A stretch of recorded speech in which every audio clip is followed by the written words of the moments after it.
Hello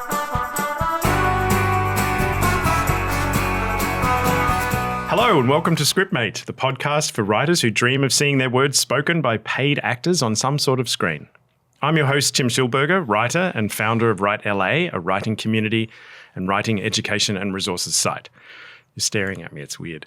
Joining me is the highly skilled and questionably opinionated writer, Tony Giambuso. Hello, Tony. Hello, Tim.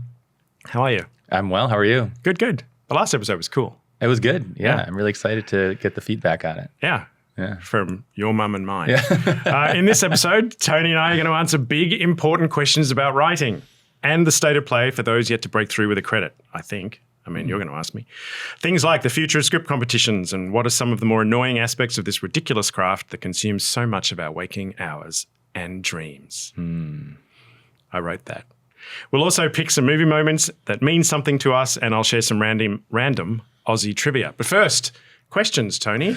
Yeah, so went through some listener questions and kind of tried to glean some consistent queries, and so I just kind of wrote down paraphrase some things that maybe we can talk about that the people want to know. It's a very long intro. And then also things that I care about as well. Yeah. So, one major thing was this idea, and it's something that I also think about a lot, which is what the hell do I write next? Right. Like I wrote my script. It's good. It's out there. It's doing its thing. People like it. Or it sucked. But like, I don't need to go and work on that script. I need to do something different, or I need to do a new thing. What do I do next? Well, I will say that every literary manager I've spoken to, when I send them, because as part of the prize, the main prize for Write LA is that you get read by literary managers, right? And we had a winner a few years ago who wrote hands down the best script. And all the literary managers wanted to have a meeting with her, and she had no other script. And none of the literary managers signed her because they were like, look, she's done an awesome job with this script, but we don't know whether we can build a career for her because we don't know what else she's got in the tank. And so this is my way of saying, because I see some scripts sometimes that get entered into the competition like 5 years in a row.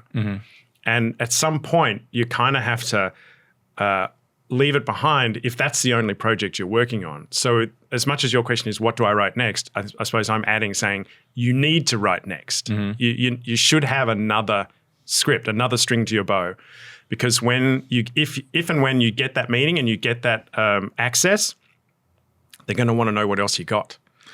Yeah, so I feel like that's the big question though, right? It's like, yes, definitely write more.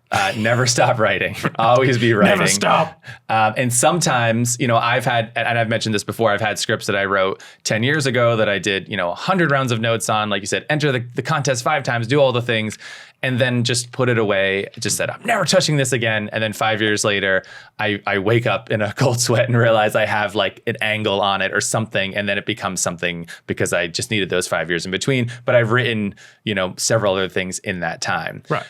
But I feel like, say I've written my rom-com and it's out there, and I've written my second and third rom-com, and now I'm thinking, what do I do next? Like that feeling of wanting to game the system, saying, what's being sold right now? What are people looking for? What are people not looking for? How do I tailor my script to be perfect for the market? And then having that feeling of, no, I should write something that I care about. But then I think, what do I care about? I don't know what I care about anymore. Like, do I have any feelings? I don't care. And are those relevant in that sort of just imposter syndrome and all those things that come with it? And so that's sort of just that slew of emotions that I pretty much constantly feel all the time. Okay. And the question in Fix there. it for me. Right. I'm not a therapist yet working on it. Yeah. I think it's simple, actually. I think the answer to this question is simple. Okay. That I've learned over my many years. I feel that you need to write, or that my suggestion would be that you write something that speaks to where your head's at right now, like what interests you on an emotional level. Because if we are human beings who are relatively self-aware, we are going through life, and life is sort of like, I'm seeing now, life is a series of chapters. Could be long chapter, could be short chapter, whatever. But you're constantly evolving as a human being. I know we're getting a bit heavy for a writing podcast, but you are evolving as a human being, which means there's a very good chance that something that consumed you when you were 23 on an emotional level is not going to consume you when you're 33. Mm-hmm. You will have moved on. You'll be thinking about other things. There'll be different things in your head about, maybe different anxieties or different things that resonate with you on an emotional level.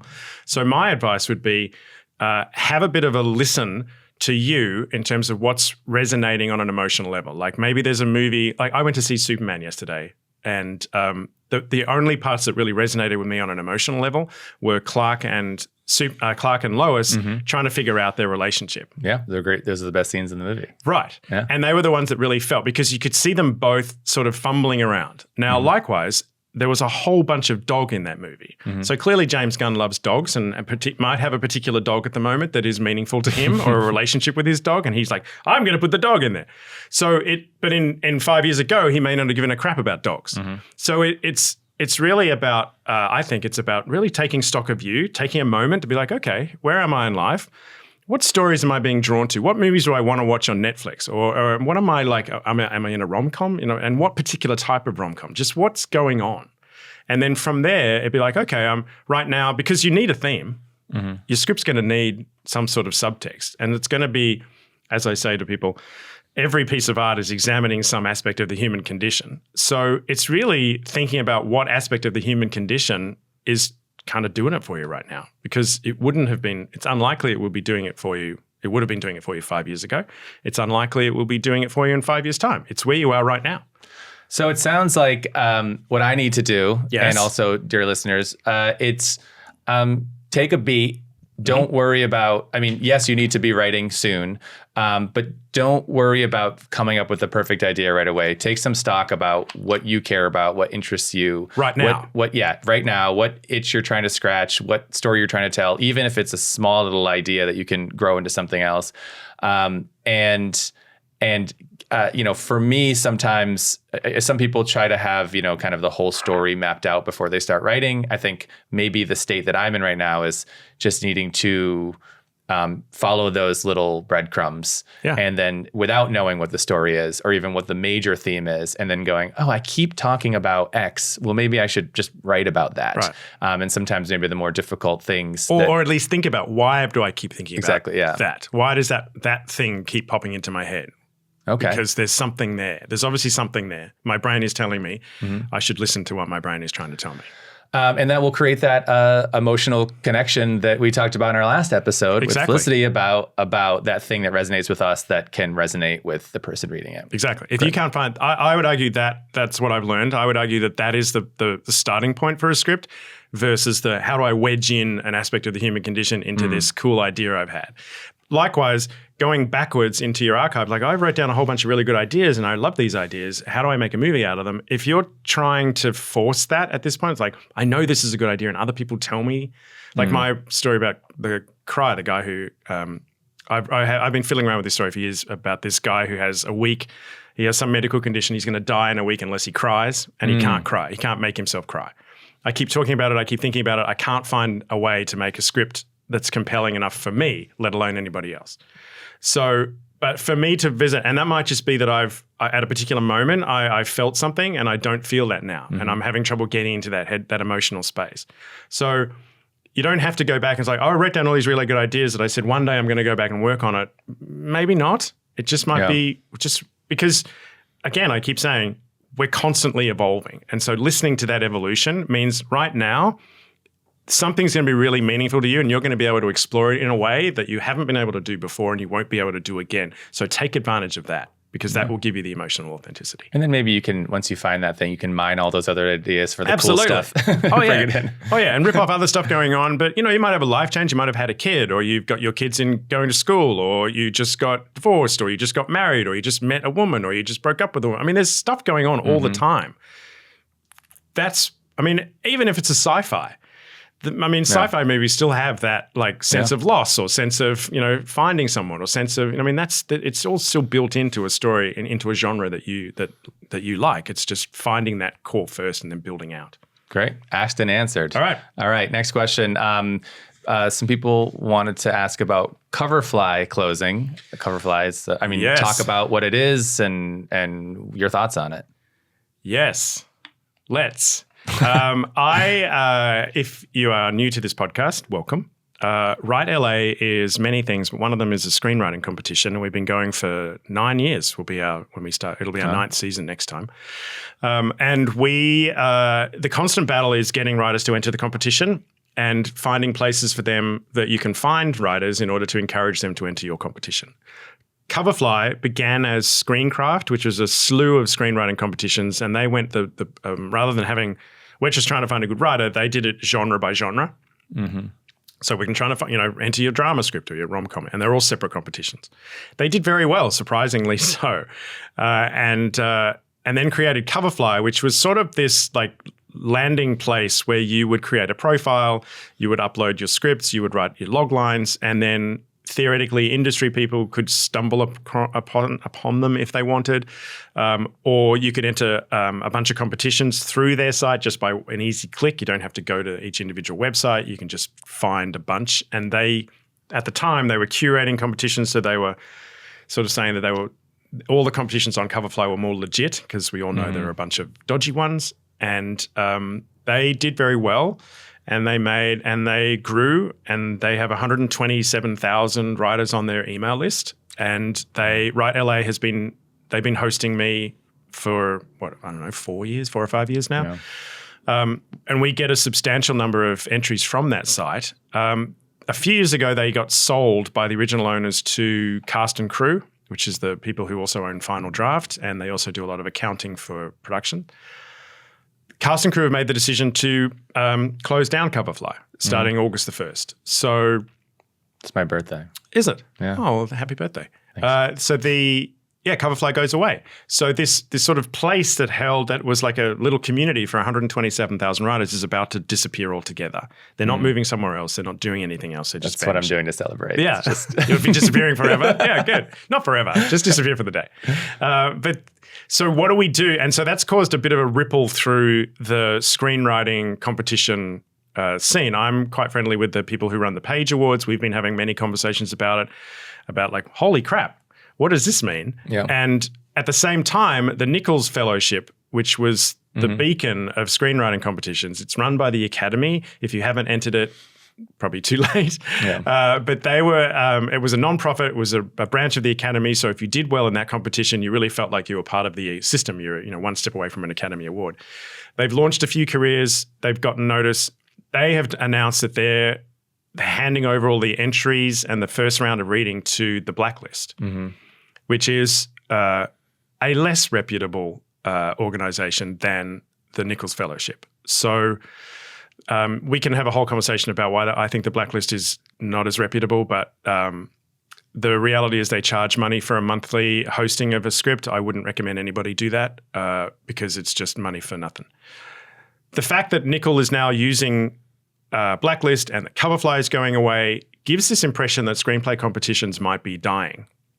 Nichols is certainly the pinnacle, and for them to fall over and sort of align themselves in this way has been confronting. Coverfly disappearing is also confronting. As for my feelings about the end of Coverfly, I'm nervous about it because they did deliver a bunch of entries into our competition, and I don't know where we're going to make those up. So I'm a little bit nervous about that because our competition is a major revenue source. I won't say it's a major profit center for those thinking that competitions are just cash grabs.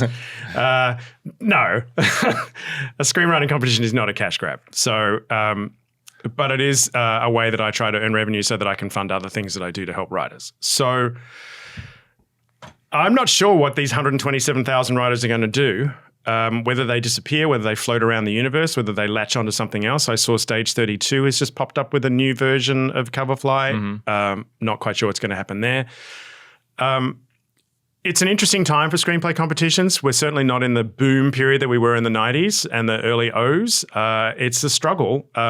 But I will say it is still a crucially important way to get your script noticed, to attract some attention. If you do well in some of the good competitions, which would be Page Awards, Austin, I don't know what's going on with Nichols, but Nichols and me, I would argue, Write LA, you are sending a message to the industry of people who've never heard of you that you don't suck. And that, if it's the right competition, a literary manager is more inclined. We had Sean sit here and say, competitions matter if they're the right ones. So What it's going to do, I don't know. Coverfly was convenient for a lot of ways. It wasn't spectacularly well run. It was a clunky website to deal with.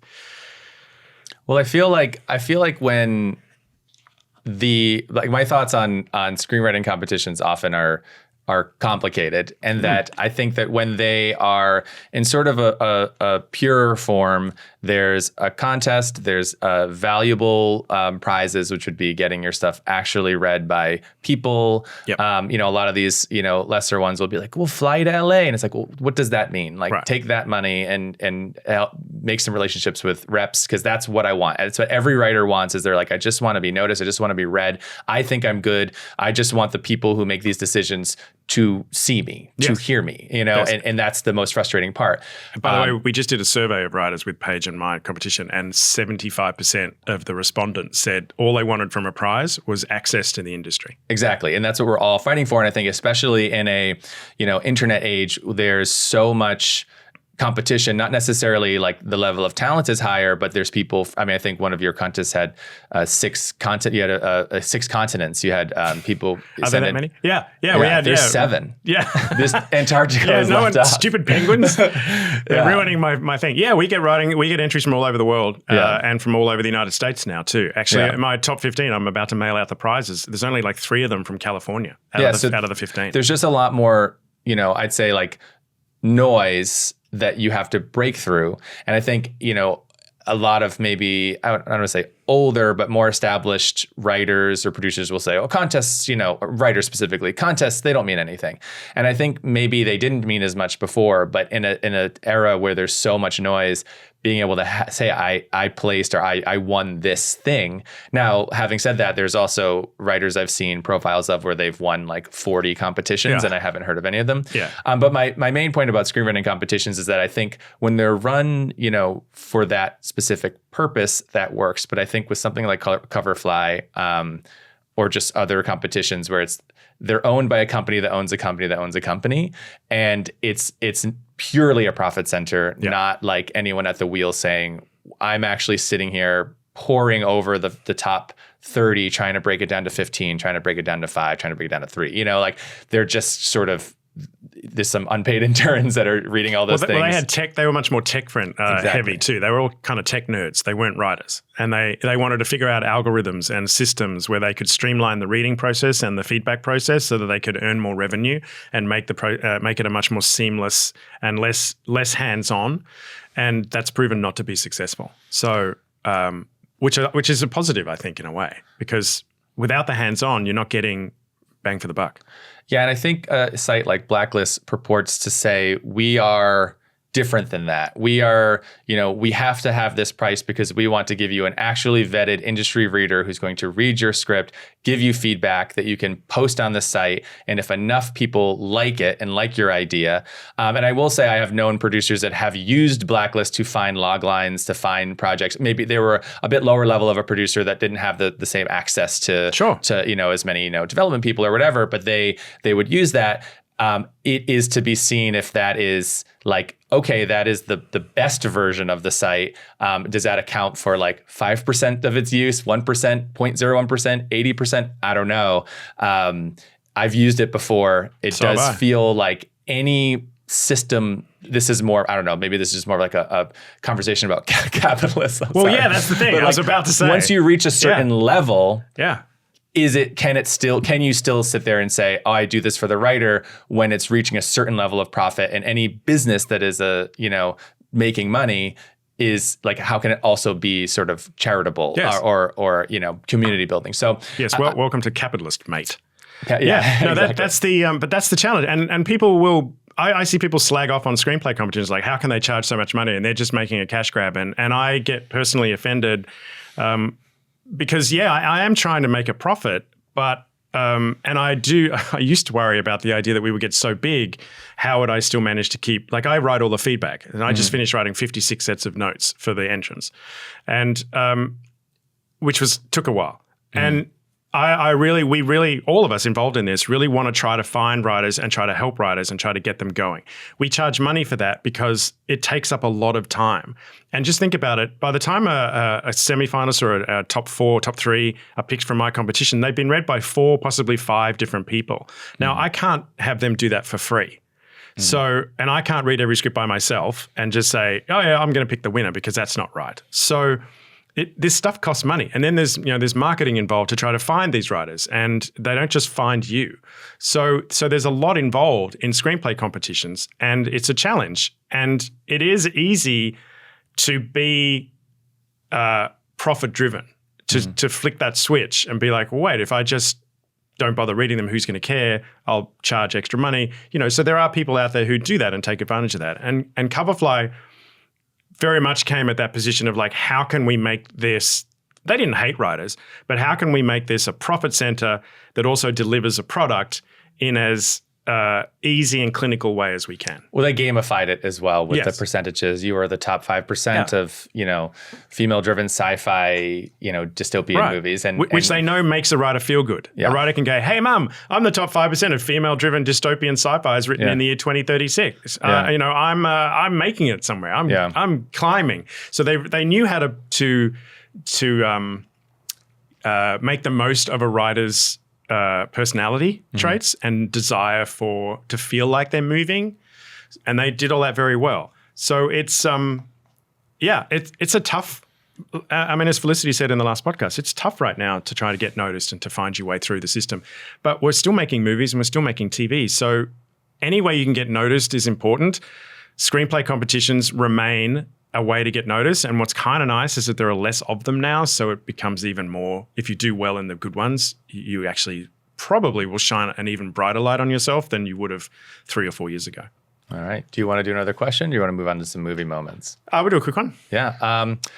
We can talk quickly about this, but I think there's a lot more to mine. But talking about character intros. What?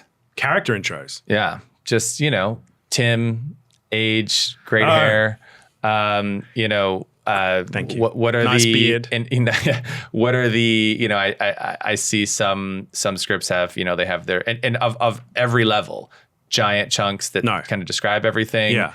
Some that say nothing and then describe them sort of throughout the scene.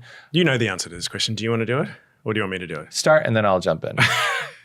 Short. Here is how I've boiled down, after all my years now of doing this. Scene description, and that includes character description, is a game of saying as much as you can with as few words as possible, understanding that all you need to do is ignite the imagination of your reader. You just need to light the match. You don't need to burn the building down. So you need to spark our imagination. Why are you shaking your head? It's just funny. It's interesting. Well, because you'll read this thing where it's like, I need to tell you everything about this character. So you'll be instantly bonded with that. And we're reading this being like, I don't need to know 97% of this in this scene. Why do I need to know? And I certainly don't need to know all of their backstory, because that's cheating. If all I'm seeing on the screen is a person eating a sandwich, you telling me where they went to school is cheating. So don't do that. So less is more. Absolutely, the fewest words as that you can possibly use to ignite our imagination.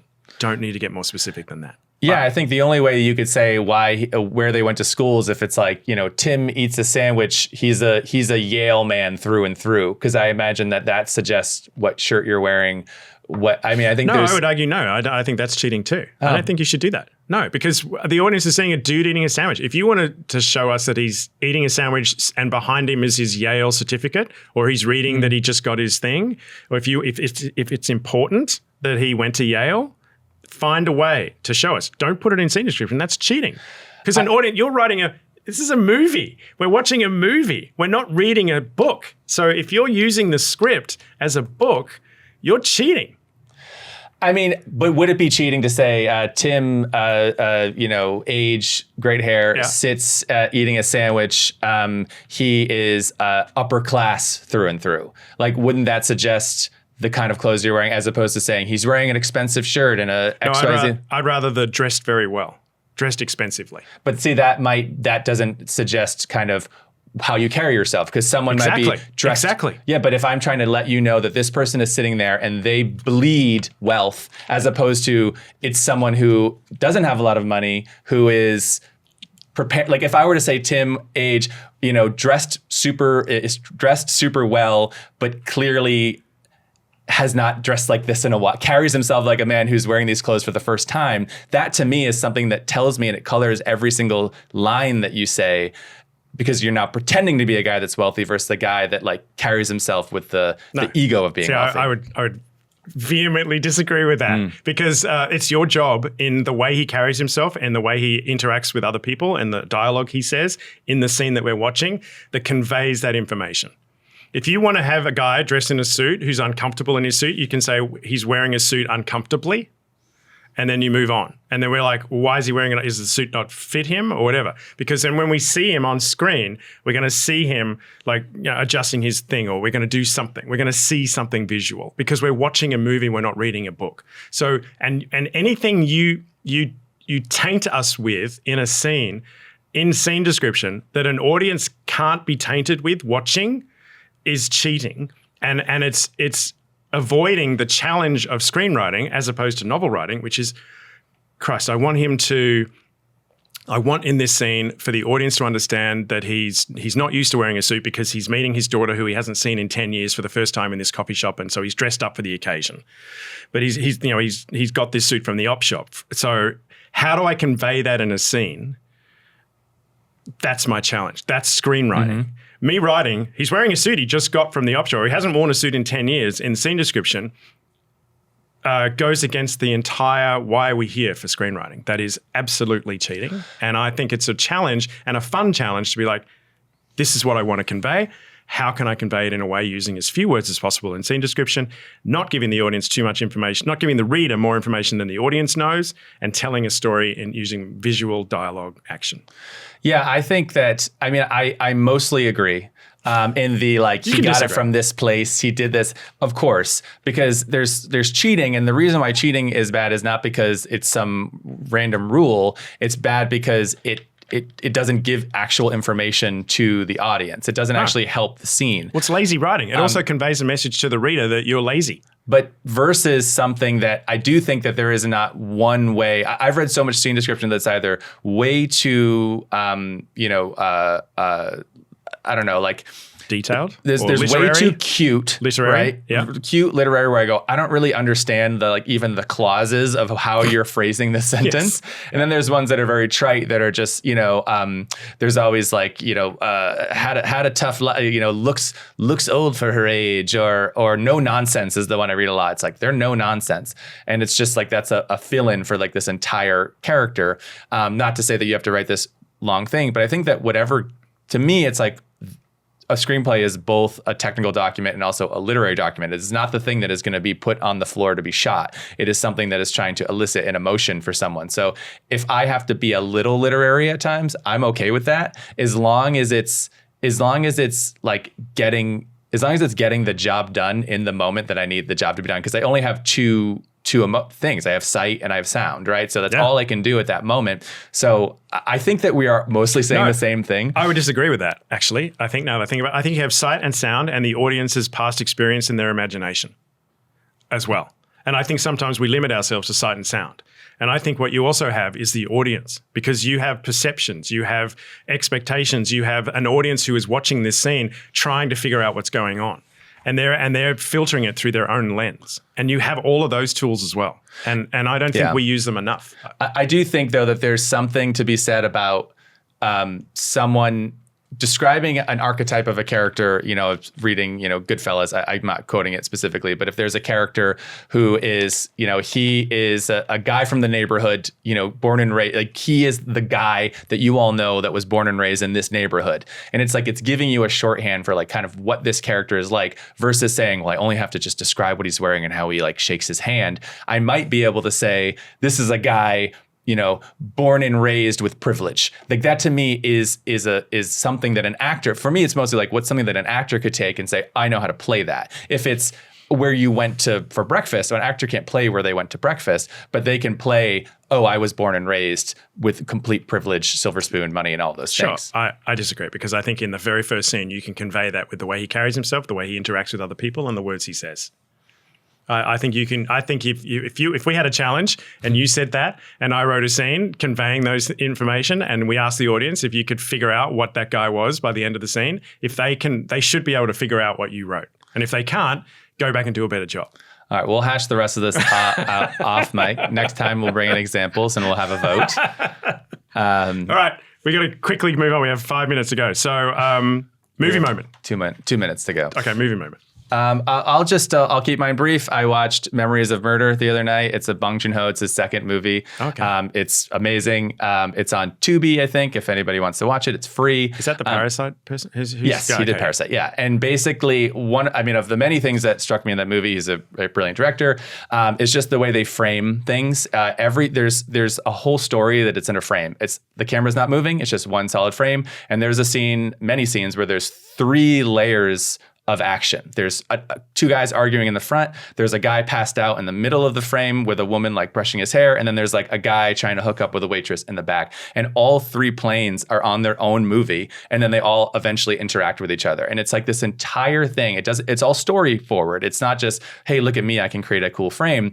It all matters. And it's teaching you about the characters, sort of what we were just talking about, is teaching you about their behavior without it having to be a close up on his hand doing a thing. It's just happening. And it's also a static shot that is filled with movement, and so you never feel like it's static. So watch that movie. I highly recommend it, and look at how he's doing a lot of these framings of shots and just the layers of action. What's it called? Memories of Murder. Okay, on Tubi. All right. Yeah. Mine is Lars and the Real Girl. I don't know if I've mentioned it before. I don't think I have. That is an example to me where on the page that script could have gone in different directions. Basically, it's Ryan Gosling. It's Craig Gillespie directed it, who did a masterful job. Because it's one of those scripts where it's about a guy who has mental health issues and he gets a plastic sex doll and treats it like his girlfriend, and everybody in the town decides to take her on as his girlfriend. That could have easily been sex farce and been a totally different movie tonally. What it is a beautiful examination of this guy dealing with some serious worries about his sister-in-law's pregnancy and the way it's manifesting, and it's just beautifully handled. And it's one of those things where you look at if you're worried about a script, you're like, oh, I don't know whether I should write this. This is too stupid or too weird. You look at that film and you're like, as long as I do it in a smart way, I can write any story I want. And finding the right director and finding the right tone it just really shows for me the collaborative nature of what movies can be, and how any piece of that puzzle in the hands of the wrong person would have sent that thing spiraling off like Darth Vader at the end of Star Wars. Yeah. And it didn't. And so it's just a lovely example of all of the pieces of film coming together, I think. Yeah, so it's a good movie. Yeah. Okay. Do you want any Aussie trivia? If you can do it quickly. Eric Bana. Do you know Eric Bana? Yeah. Do you know how he started? You know how he's like a serious actor who does I've murder watched mysteries? the clips. Yeah, I forget what's the character's name? Poida. Poida. Yeah, I've watched some Poida. I just learned this recently. He was a comedian. He started on a sketch comedy show called Full Frontal. He was a bartender and he did stand-up comedy and moved into it. So comedy was his whole base. And now he runs Screaming from it. So interesting how actors start and where they end And he's very funny. Yeah, he's like the most handsome, funny guy. Yeah, he was super funny. I remember I used to watch Full Frontal. He was super funny. Okay, that's it. That's all we have time for. Eric Bana. Eric Bana. Scriptmate is brought to you by Write LA, a screenwriting community. Visit our website to get more tips and helpful information, read articles, watch videos, hear a little less yelling from us, although I do write some blogs that I yell, and book a feedback session with me personally where I don't yell. If you'd like some help with your latest draft, or you just want to talk about an idea that's rattling around your head, I'm here for you, and I promise I'm kind. Than I have been today with Tony. Go to write-la.com for all the details, write-la.com for the details. Our theme music was written and performed by the Australian band The Swarm. Big thanks to them. And our beautiful graphic was designed by one of my 2 very talented daughters, Claire Schildberger. Thanks for listening. We are grateful. If you have a question you want answered, email me at tim@write-la.com. Tim@write-la.com. We'll be back soon, but for now, say goodbye, Tony. Goodbye.